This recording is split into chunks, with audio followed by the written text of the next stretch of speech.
Doctor Who Season 13, Episode 3, titled Chapter 3, Once Upon a Time.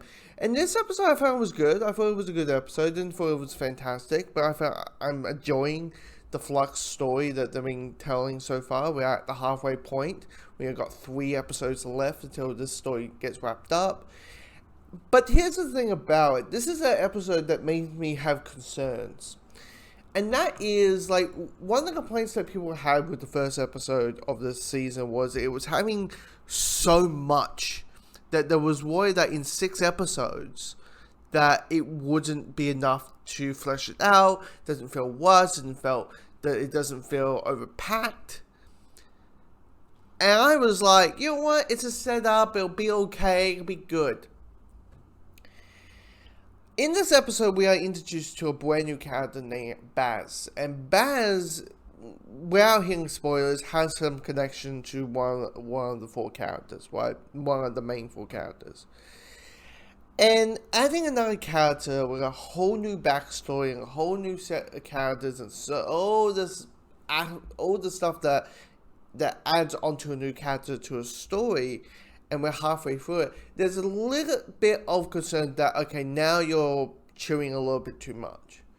Maybe you're having a too big of a dish and you can't eat it all.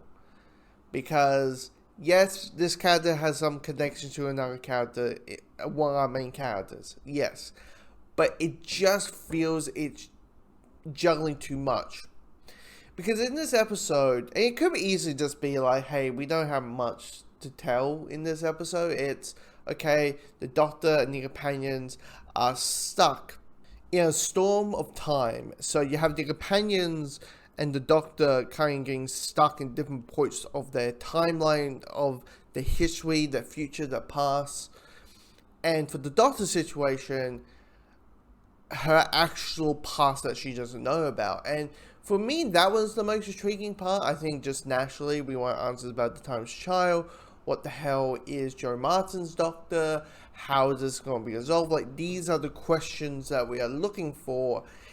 While that was the most intriguing and that was the most interesting, sometimes the jumping back and forward to the different timelines and the different companions did feel a little bit jarring, a little bit, like, even with the little effect of, like, the purple wave, it did feel a little bit whiplashy for me a little bit. With how they told it.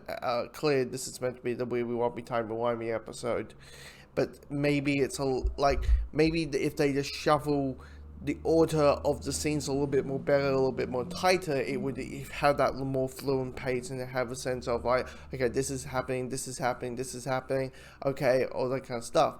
Because to be honest, the episode doesn't feel like the companions are really needed in this episode, in this chapter. It kind of feels like, okay, we had the companions, we need to do something. Because the companions in this episode, and I feel like I'm shitting on this episode, but I'm not. But it does feel like in this episode, the companions are there to just set up the Weeping Angels for next week. Because that's literally what it is. Outside maybe finding out a little bit about Vapor's history, which isn't that intriguing. It doesn't feel like he's like, I don't want to relive this. But why though? Why does he not want to relive it? It's a horrible thing, but it doesn't feel that terrible of a situation to make you go, I don't want to live this. I know, like, does someone die? Does this happen? What is that? Like, it's a very fucked up thing that happened, and he's in this odd situation, but I don't feel like that situation was enough to make him go, I don't want to relive this.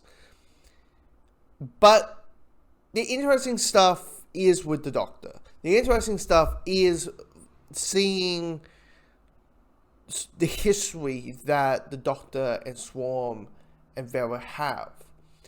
Because Swarm in episode 1 was all about, we have had this dance to you, Doctor, and our final fight has begun. You're like, final fight?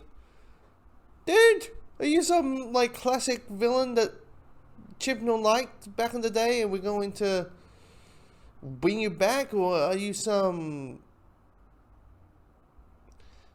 like we have never heard of you, and now we're getting a sense of that history. And I kind of like that, even though clearly it's a little bit of like, oh, we need to give you guys a little tease because we got 3 more episodes left. Hell, even 6 more episodes left if one includes the specials. So let's have that kind of situation happening. It's a good episode. It's a good episode. I'm not talking shit about it. It just feels like it, but it just feels like we at the halfway point. We're still in. We kind of really don't know what's going on, and there's a sense of like, come on, give us hints, give us more information that you're giving us. Unless the mindset is here's this mystery and never's going to be revealed, then we get another a timeless child situation where we're like, wait, what in a divided way.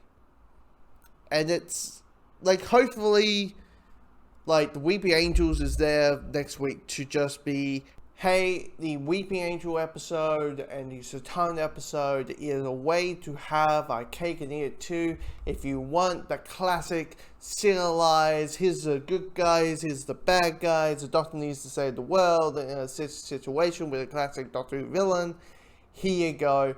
But at the same time, we're also reconnected in some kind of way. And that's probably what it's going to be like.